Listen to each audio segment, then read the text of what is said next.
welcome to the Lost Birds Knitting Podcast. I'm Allison, also known as Lost Birds on Ravelry and Lost Birds Fiber on Instagram. Hi, my name is Danielle, and my name on Ravelry is trying to save it. Bright D on Ravelry and Lady D Bright on Instagram. Feel free to follow me. And me as well. But yeah, so today is Monday, January 18th. We discussed 19th. 19th. Yes. Excuse me. 19th. I think yes. And it is Martin Luther King Day. So it is a federally observed holiday. So I get to be off work today. So I'm pretty excited about that. So we get to record a little bit earlier in the day. Yeah. Which is always nice. And then today, and it is episode 23. Yes. Yay! And also, please check out our Ravelry group. We are Lost Birds Knitting Podcast on Ravelry, and feel free to join. Mm-hmm. So, we'll get right into our flight plan for the week, which are all the projects that we are currently working on. Yes. So, you want to go first? Sure. All right. So I'm still working on some socks for my husband. I will discuss these socks more in off course, but that's aside from the point. And I am working on 1.5 US 1.5 2.25 millimeter needles, magic loop, and I'm using Vesper sock base. By Knitterly Things in the colorway Hellfire. It's just a 100% superwash merino. And so yeah, there is that. Now there's two projects in this bag, but I only have worked on one, and I am working on some. It looks like a hot mess, so I apologize, because I'm working on the thumb stitches. But I'm working on fingerless mitts, and this pattern is called the Knuckle Buster pattern. I didn't bring it with me. I apologize. I don't know the name of the person who wrote the pattern, but she used to do cakewalk yarns, if that helps anybody anywhere. But I don't know if you can see this. There is a lovely little like braided cable going down the back of it. The light isn't working with this very dark color yarn. But the yarn is Miss Babs, and that's a little bit better. There we go. Miss Babs, and it's the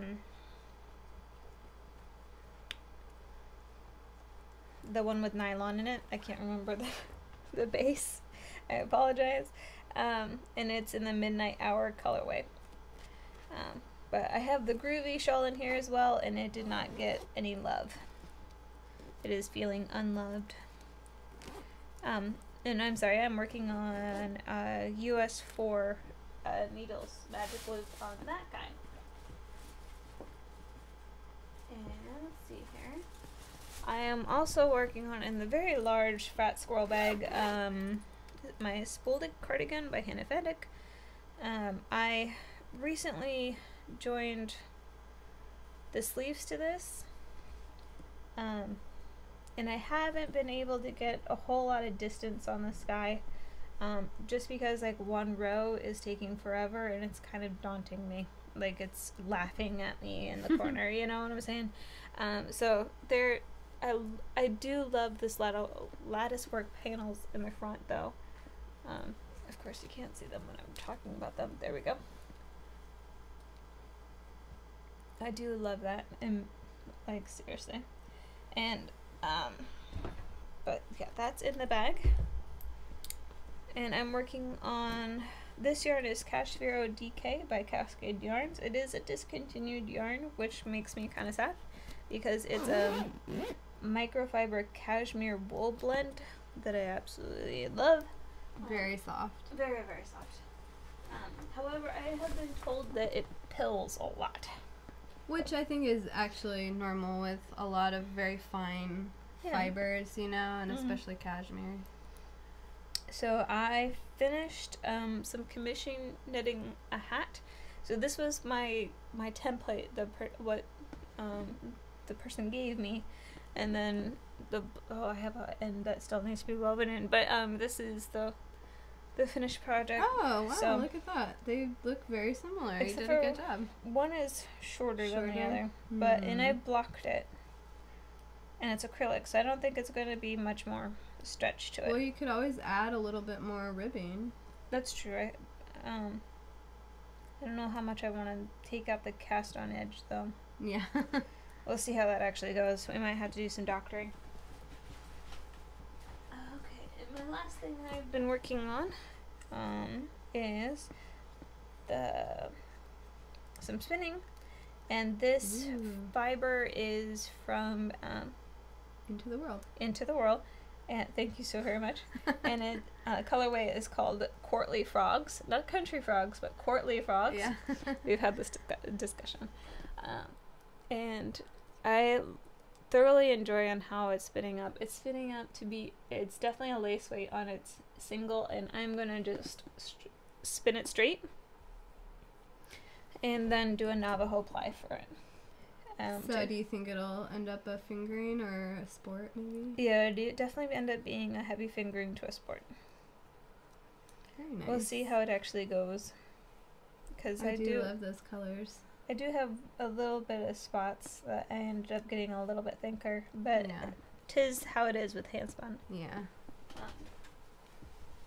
But anyways, that's all my projects. What you got going on? Okay. Well, I'm trying to like switch to a longer cable. I'm right in the middle of doing that right now. But this, I showed this last week, and I was gonna make, it's some hand spun. I think I showed it last week. And I'm gonna make I was going to make a baby hat out of it, but I changed my mind, and I'm going to make it into like a baby cocoon. Oh, okay, you know? gotcha. Like a little sleep sack. Yeah, like a little baby sack. And I may even line it with this fuzzy soft yarn. We'll see. Because the wool, it's not terribly rough, but it might be too rough for a baby. It's a merino, I think it's merino.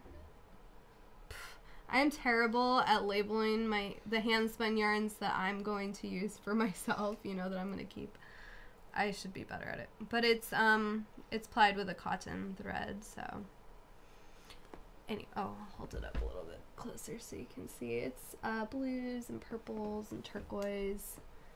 There's a little bit of brown later on in the skein.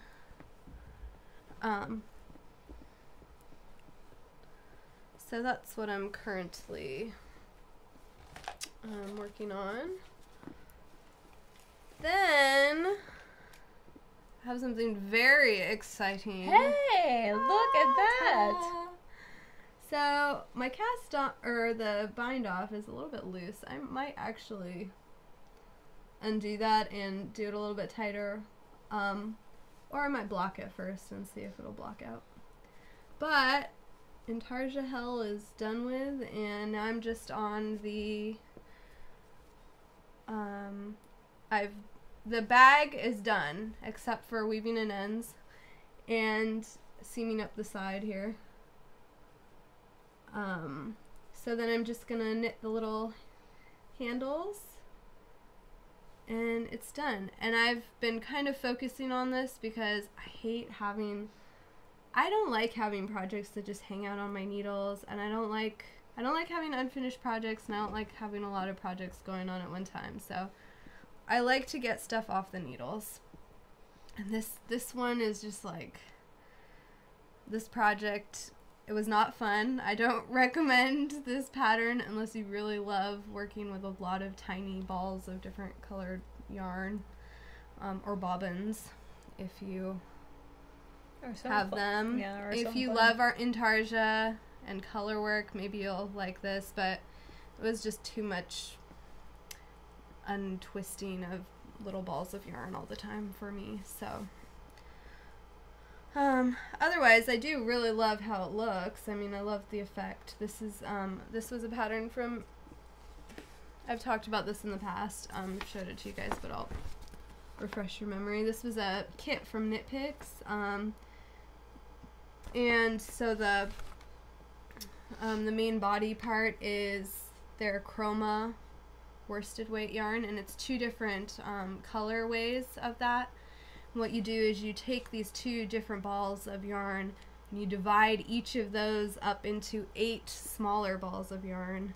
So each of these stripes is a different little ball of yarn that you're working around, and you have to twist them at each color change. So it's kind of a pain in the butt pattern, but it's beautiful.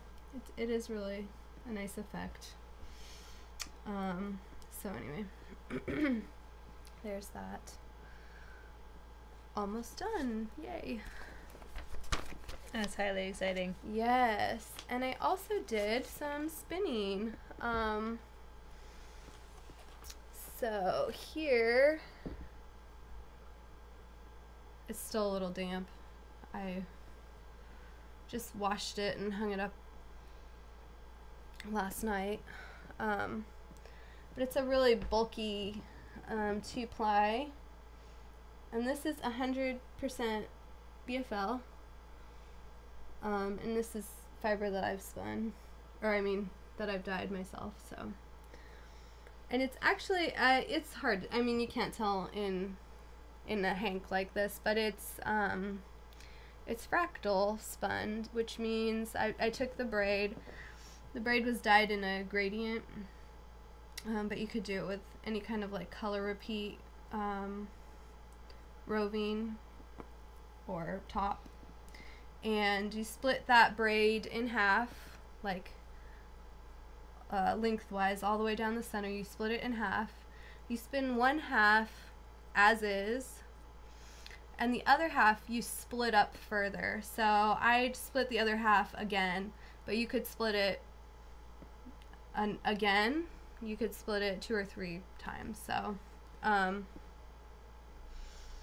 then when you ply those 2, when you spin each half and then you ply them together, when you're knitting the yarn, it has an interesting kind of like gradient effect that results from that type of spinning. So anyway, I think I want to make like a big chunky hat out of it or something. I'm not sure yet, but that was sort of what I was thinking. So there's that.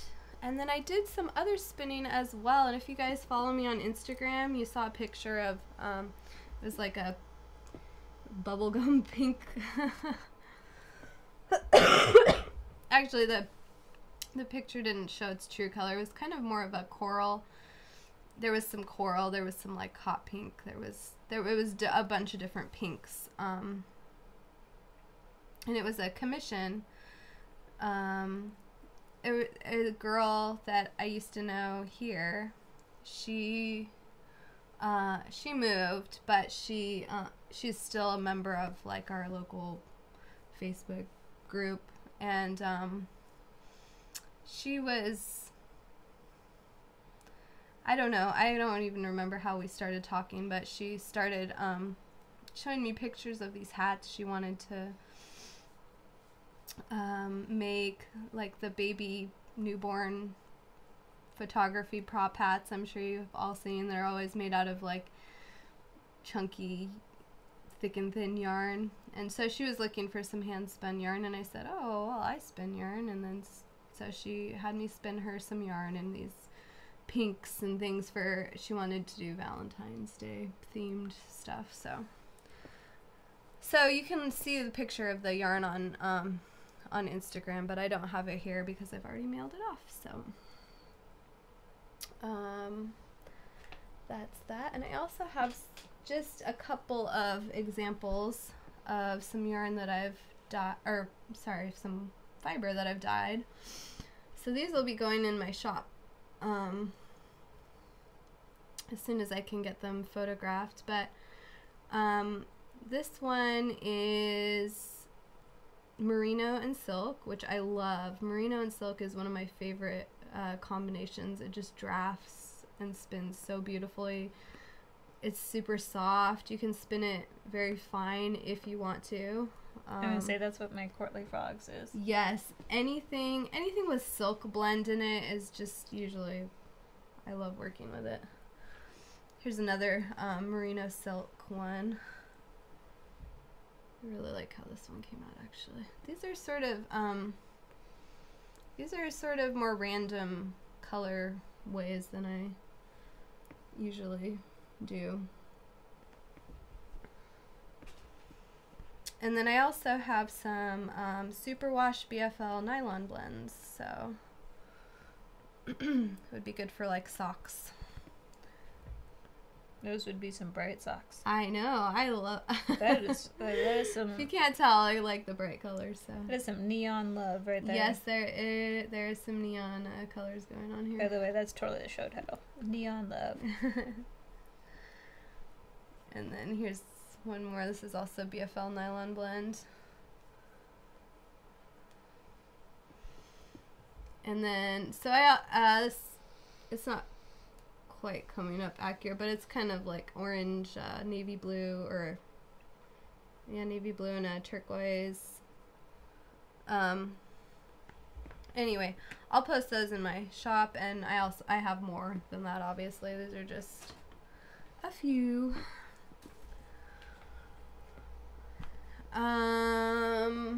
Oh, okay.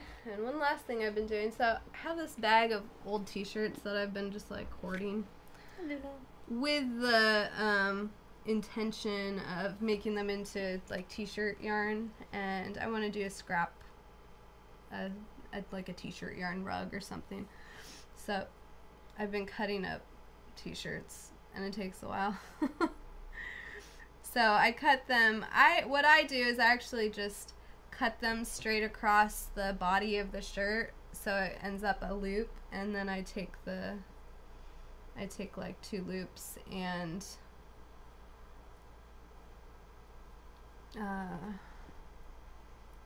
put them together like this, if that makes sense. You probably didn't see what I did, but No, I saw. Yeah.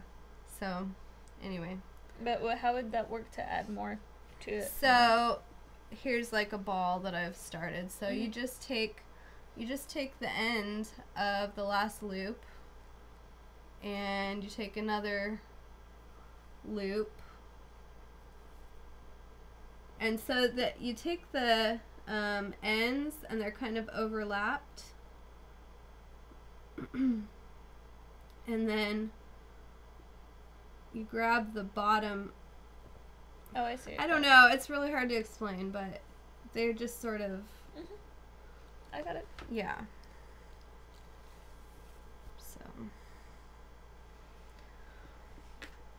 So this is a little. I've got a bunch of these started. I have a rotary cutter, which is really handy for that. Oh yeah, definitely. And I think that's all I've got for right now, project-wise. Yep, that's all I've got. Sorry, Luna. So that brings us into our off-course section, which you said you had. Yes. So you guys have seen from the last episode that I was working on this sock, and I was further along in this sock than you see currently. Yeah, you were. So when I got home after recording this last time, I had my husband try it on for me, and it was too small. Aww. 80 stitches too small. Dang. And so I went to 82 and got pretty much the same distance. Yeah. Tried it on again, and it was too small.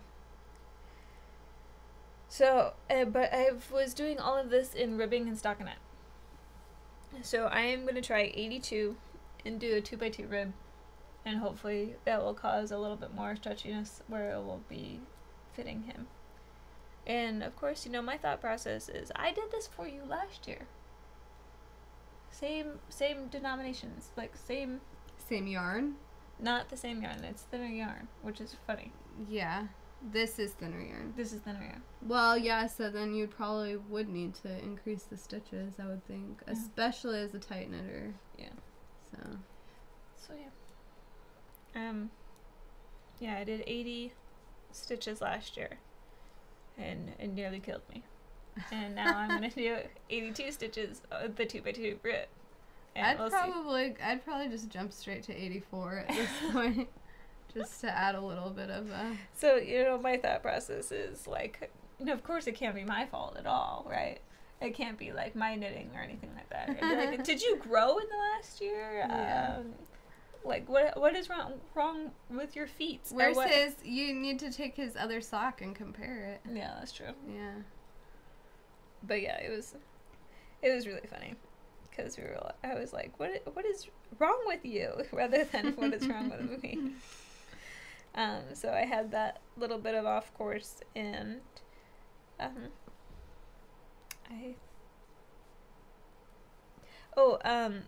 my fingerless mitts I had started before, and it was just like a wee amount.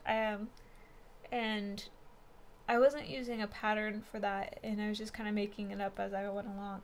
Problem is, I didn't leave notes for myself to do the other one. You mean do the other to just continue on, because I was doing like a cable pattern in that one as well, and I got like 2 or 3 cables into it, and it was just like a 6x6 cable, and I couldn't remember like how often I was doing the cabling, like, because you have only one row is the actual cable, right?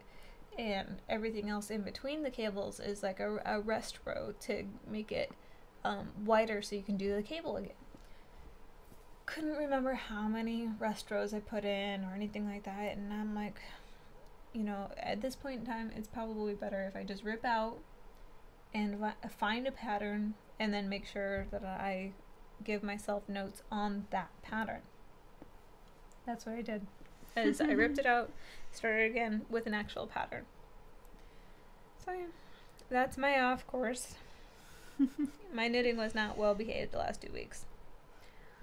My off course was spinning related, and it was when I was working on this big chunky yarn. I was treadling, and it was getting like harder and harder to treadle. Mm-hmm. And I was like adjusting the height of my seat, and I was like checking the tension on the bobbin, and I was making sure it was oiled and all that. And then it just kept going because I couldn't figure out what was wrong. And then all of a sudden, one of the bobbins that was on my spinning wheel, which is right back there. So that red wheel, right in front of it is a built-in lazy Kate. So there are these rods that are sticking out, and your bobbins can go right on there. And all of a sudden, one of the bobbins that's hanging out on the lazy Kate goes boing, and it's like something has caused it to.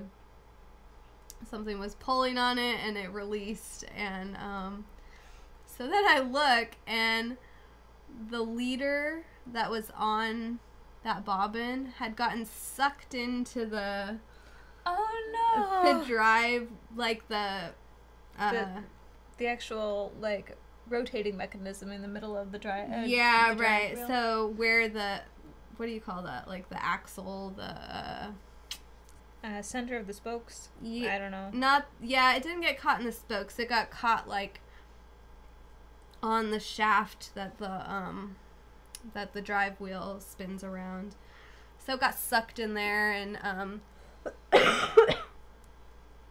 eventually just chewed off the leader of my bobbin. And so I had to like go, And it's, of course, it's like a very narrow space, and I was like, you know, I just had to go in there and kind of try and fish it out, and, you know, I was able to unwind it, and it was fine, but,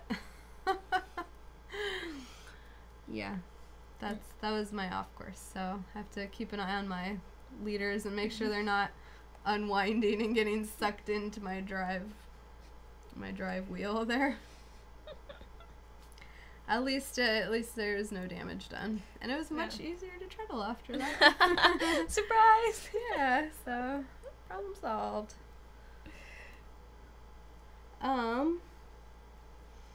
Yeah, how was your week?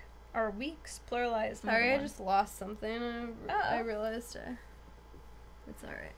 I'll find it. Was it a stitch marker or something?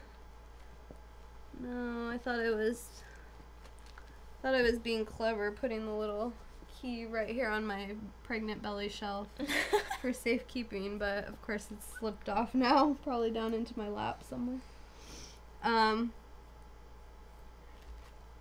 Anyway, yeah, you don't have one, do you, handy? Not handy. Okay, well, I think I have a clothespin that'll work somewhere. Okay, I'm sorry. My week was... Well, actually, it's been 2 weeks since we recorded because... not this last Sunday, but the Sunday before, I got sick and did not feel very good.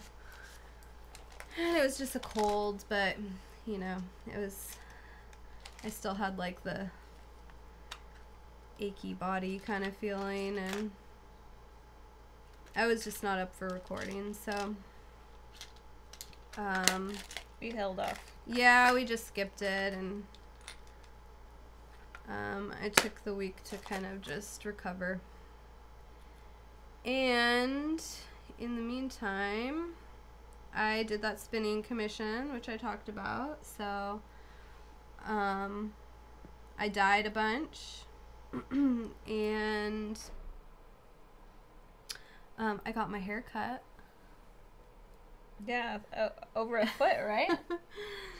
My hair was really, really long. I don't think I ever showed it on the podcast. Like, I don't think I ever took it out. I always wore it up, because it was too long to do anything with. And,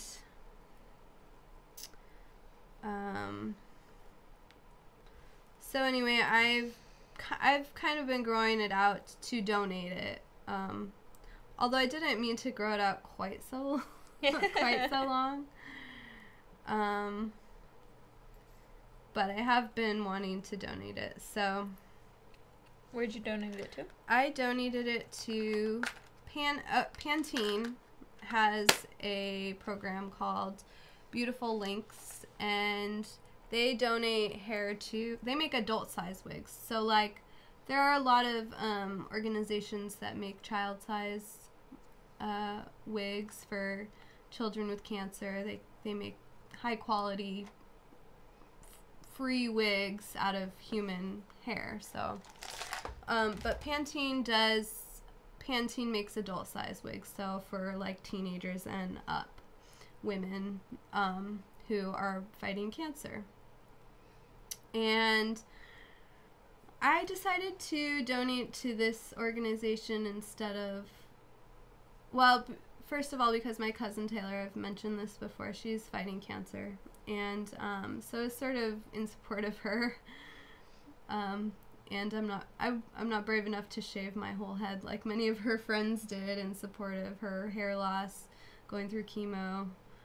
But I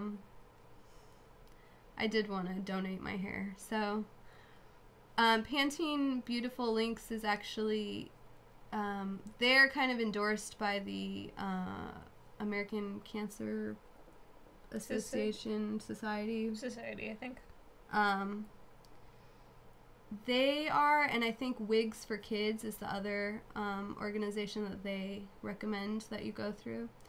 And I felt good about that because if you know, everybody's heard of like Locks of Love. Mm-hmm. That's the big one. That's actually the only one that I had ever really heard of before I started looking into donating. And I found Forbes actually did a Forbes.com, they did an article on Locks of Love, where they kind of researched their charity, and it's an interesting article to read because there are some discrepancies in like what they actually do with their donations and where some of these donations go, like the amount that they claim to spend versus the amount of donations that they get. I don't know. It's a good article to read if you're looking at doing a donation. That's all. So it's always good to research a little bit into any organization that you're donating to, just to make sure that, you know, they're kind of legit. They're legit, and, you know, they're not all so transparent with what they do with their funds, and it's good to be informed. So Mm-hmm. Well, and another way to help you research charities is, I do believe it's charity.org, and they actually put a rating scale on different charities and how transparent they are with their funds. Mm-hmm.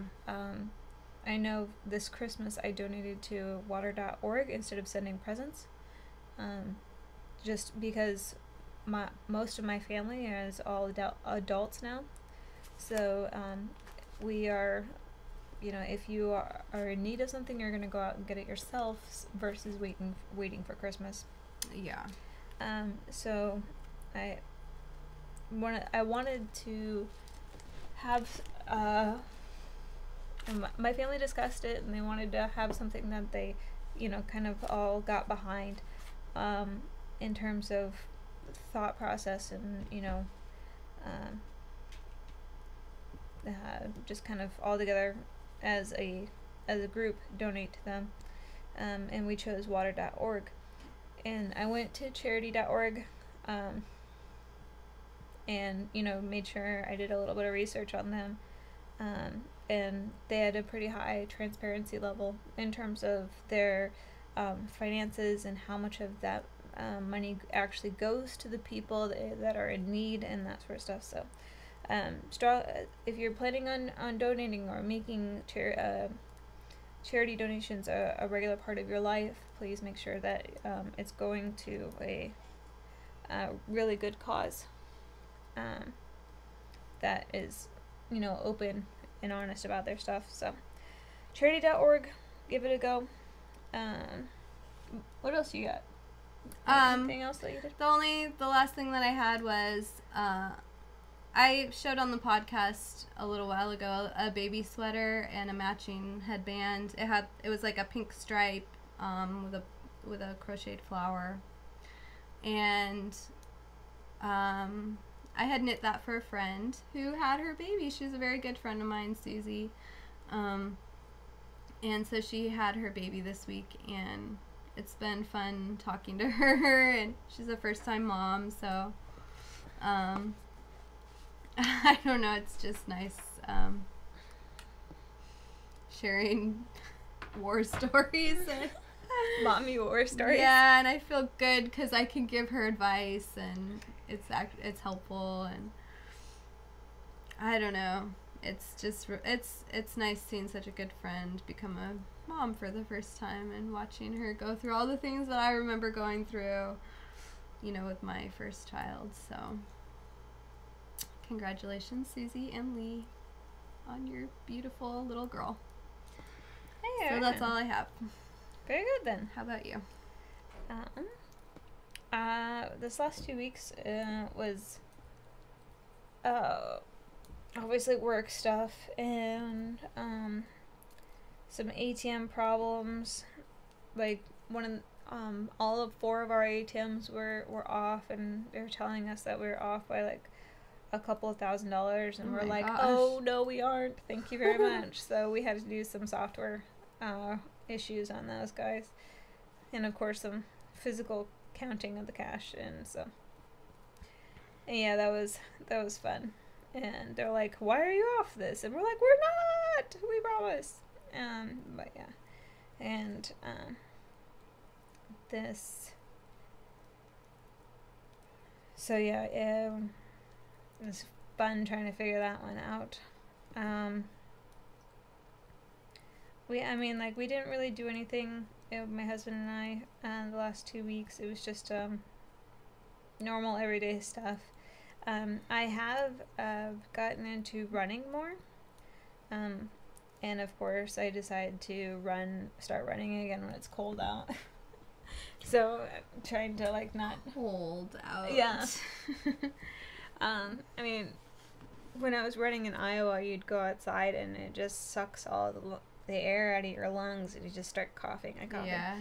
And the lows have been like 57. It has been like 47 was the lowest, I think, that I saw it. And to be fair, that feels very cold here in Okinawa when you're acclimated to such a warm climate. Mm-hmm. But I know that many people in the States are rolling their eyes at us right now. Exactly. I know my parents would be rolling their eyes at me right now. Yeah. I think all last week they had to deal with like negative 20-degree weather, at night. And yeah. I'm like, I am very glad I live where I live. Thank you very much. Yeah. My husband got transferred units this week, so he had to completely sign out of his past unit or last unit and sign into his new unit. So it was him trying to get adjusted to the routines and essentially new management. Is this related to your extension? Exactly. Okay. Yeah. And then we found out that he's going to be it's not technically a deployment, so I want to say like shipped away for a little bit. TDY. Yeah. But and so he'll be gone here soon, and then he'll be gone for like a couple of months. Then be back for 2 months, and then gone again, and blah blah blah blah. So we were planning on going home and going back to the United States for vacation in July, but I think that's going to have to be moved up. But we'll see how that actually goes. Yeah. Yep. And so this week I'm gonna actually go straight into my bird call, if you don't mind. Yeah, my bird call for this week is the Zombies Run app. Zombies Run 3 app, I should say. I've heard of that, yeah. Oh my gosh, those zombies kick my butt. Is it good motivation? Do you? Yeah, exactly. It's like it's all audio. Right? Exactly. So there's a group of people that do kind of these melodrama skits, and they're out of London. So of course they have these fantastic accents, and I want to say they're kind of going through a post-apocalyptic zombie, situation, where you are, as a player, because it's technically a game, you are Runner 5. And Runner 5, your main mission is to go and get supplies for your base. And as you run, you pick up supplies, whether it's, a thing of first aid, a can of food, or a pack of underwear. Like, all of these things can be used. And it just, I don't know why, it cracks me up so much when I'm running, and all of a sudden the voice goes, "You just picked up a pack of underwear," and you're just like, keep on running. It just cracks me up every single time. Or you run along and you just picked up a sports bra. I'm like, people, as I'm running by their house, probably thinks I'm freaking crazy because I'm outright laughing at myself. And then you have you can choose to not enable the zombies chase, but I have enabled the zombies chase. So when you are running along, every once in a while you get these you hear your own music, like you have your own playlist listening every once in a while in between the speaking sections, and every once in a while, during your song, you'll hear like the low groaning of zombies, and then the zombie groaning gets louder and louder and louder as they get closer. Oh my gosh. And if you don't speed up, like, you end up dropping the stuff that you've picked up. And so but I would say that's how you distract the zombies to get away, is by dropping the stuff, if you don't speed up. But if you speed up, where it's connecting via GPS, then you get to keep your stuff and you evade the zombies. But if you are if you are running at a pace where you're comfortable at, and you keep, accelerate to the point where you're not very comfortable anymore, and with the zombies, after you evaded the zombies, you have to start walking, because the zombies just kick your ass. Excuse me, but word podcast. Sorry. Apparently not a very family-friendly one right now. I think I've done that twice now. Or I said but. Or I said not but. Donkey. Yes. Okay, now my face is red. But anyways. We try to keep it clean, but there are no promises. So. I'm going to say I am married to a Marine, after all. Yeah, I'm married to a sailor. So. But anyways, so yeah, that was my word call. Getting my butt kicked by zombies. Alright. That sounds like good motivation. Yeah, definitely. Being chased by zombies. Yeah, I'm hoping, this week fell back in love with running, because I used to do triathlons. So I'm hoping next year at this time I will be doing the Okinawa Marathon.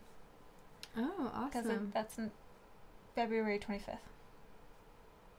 Yeah, I think my husband's running in it. It goes right by our house, so he ran in it last year, and because it starts at that park down there, Comprehensive Park, and they run like in the first couple miles right by our house, so we always go watch it. People dress up in crazy costumes. It's really fun to watch. And they're still fresh at that time, so they're like having fun. And there's always the Japanese fire department. Those guys, they're always like running in formation, like singing their whatever canters. Yeah, running marching songs, so they're fun to watch. Yeah, anyway, my bird call this week is to a friend of mine. Her name's Megan, and I met her in Misawa when we lived up north in Japan. And excuse me. Anyway, she's a fiber artist. And she sews, she does embroidery, she knits. I'm not sure if she crochets, but she does everything. And she does very, her sewing is very, she's a good seamstress. And she also does like ikebana, which is a Japanese floral arranging. And anyway, she's got a newer blog. I think it's newer. She's really starting to like get her studio going, and she's got a blog. She's got a Facebook page, and she teaches classes, and both in ikebana and sewing and other crafts. They've since moved from Japan, and so they're in Missouri now. But you can find her website. It's Mad Meg.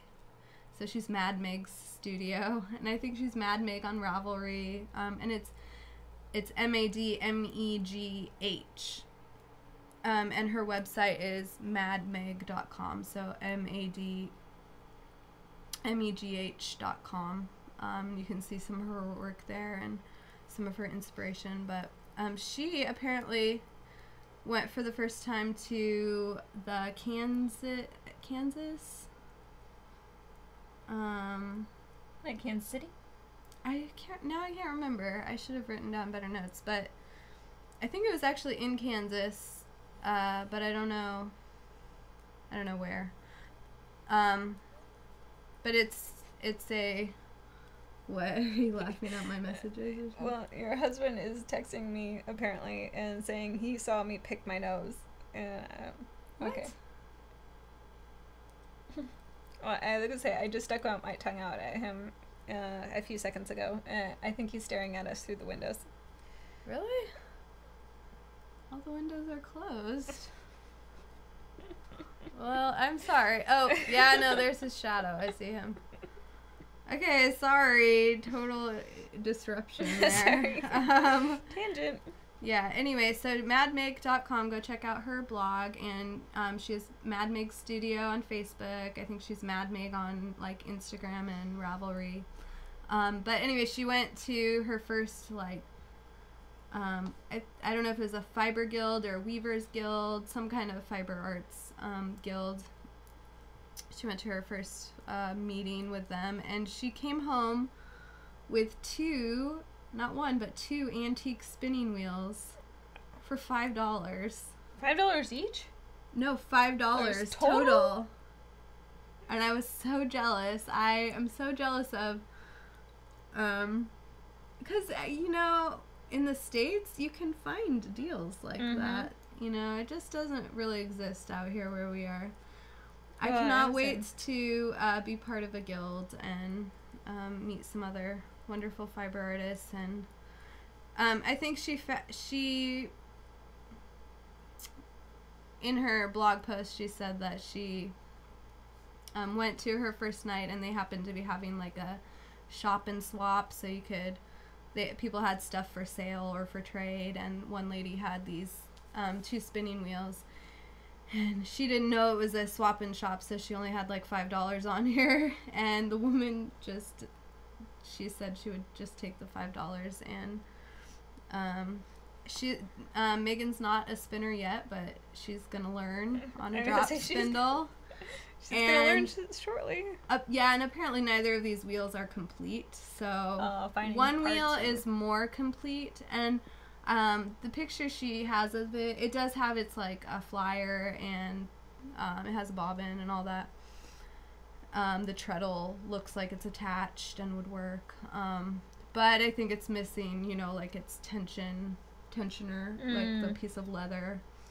I think it's missing a few little pieces, which is what the other wheel is meant to be, is kind of like parts for this. Got it. Right. So anyway, I'm excited for her, and I just wanted to share her website. She has some very cool stuff. And yeah, that's all. That's my bird call. Did you got something in the mail? I did, yes. Well, I actually got a couple of things in the mail, but I'm gonna show you guys first thing that what I picked up at the dollar store, or 100 yen store. 100 yen store technically, and it's called Daiso. It's the 100 yen store, but I got 3 of these. It's for another one of those commission hats, and he wanted one black, one gray. So this is the gray for that, and I love this. This cracks me up. Would you mind terribly putting? No, not at all. So I can actually show people this. Gives approximate balls of yarn that you would need for an item, and let's see if it'll actually show up on the label. But I have to move it in and out and stuff.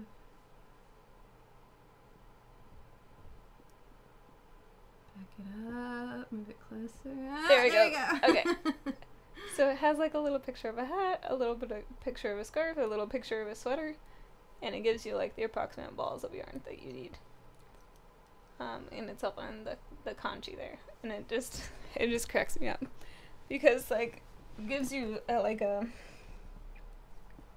framework, right? But it doesn't give you like, hey, for a man size you would need this, and this. Like, yeah, I don't think they're very accurate either, because I'm pretty sure at one point I did buy some, and it was like, you need this many balls for a hat, and I was like, okay, well, I'll buy this many balls or something, and it was totally off.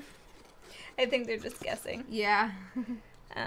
But anyways, I got my monthly shipment from the Simple Soap Company, and I get 3 bars of soap for every month, and these came in so handy for Christmas gifts. But yeah, this is how they come in, and it's just a little bag, and like this one is organic citrus spice, and comes packaged very nicely. It does come with this paper confetti that gets kind of everywhere. You can tell it's just like shred from a machine. But so it's. Do you know what kind of soap is it? Like, or are they all different, or are they all the same? Oh, like this one, each one of them comes with like an ingredients list. Oh, it does. Okay, I see. So it gives you it tells you what's in it. And most of them have like oatmeal or some sort of greens in it, just to provide a little bit more exfoliation. So I really like that. Not all of them are colored. A lot of them are natural. Just natural colored. Because they try to get as organic as possible. There's even one in here that has no color, no smelly to it. So. Excuse me, there's that. Excuse me. And then I ordered this from KnitSpinFarm on Etsy. This is some of her rare breed sheep, and they're called Clun Forest. So that's knitspinfarm.etsy.com. I'm so sorry, please excuse me. And so this is just roving, and it's pretty soft. It's we were doing a staple length test before we started, and it's about 3 to 4 inches. Excuse me, 2 to 3 inches. And excuse me. And but yeah, there's some veg matter in there and everything like that. But I'm so sorry. Please excuse me. But yeah, I am excited to spin that up. It's 4 ounces. And it looks like true roving too, as opposed to top. So roving is more of a it's a bat-like kind of webbed preparation. Which, like, if you do it by hand, it's what you get from cards. Top is all of the fibers are lined up more parallel to each other, and they are that's what you would get by hand if you used combs. So anyway, that's really, it's actually I mean, I wonder if does she send her wool to a mill? I'm not sure. I know because this one is from a neighboring farm, because she hasn't like sheared her sheep yet. I see. So I'm not sure how the neighboring farm processes it. Because it's actually not as common to find true roving in the roving prep, as opposed to top, which is combed. So that's very cool. That should be interesting to spin with. And I was thinking that I might see if I can't do like a supported long draw and see how that actually goes. Yeah, that would be very cool. So it's almost a woolen spun versus worsted spun. Yes, that would be very cool. You should definitely try out some new techniques with. You know. Did you get anything in the mail? I did not get anything this week, and I probably won't be getting anything for quite some time. I don't need anything, especially after Christmas. So, I'm not expecting anything exciting coming up. So, anyway, I guess that's all that we have for this week, right? Yeah, definitely. Yeah. So hopefully we'll be recording at our normal time next week, and we will see you guys then. Thank you very much. Have a great week. Bye-bye. Bye.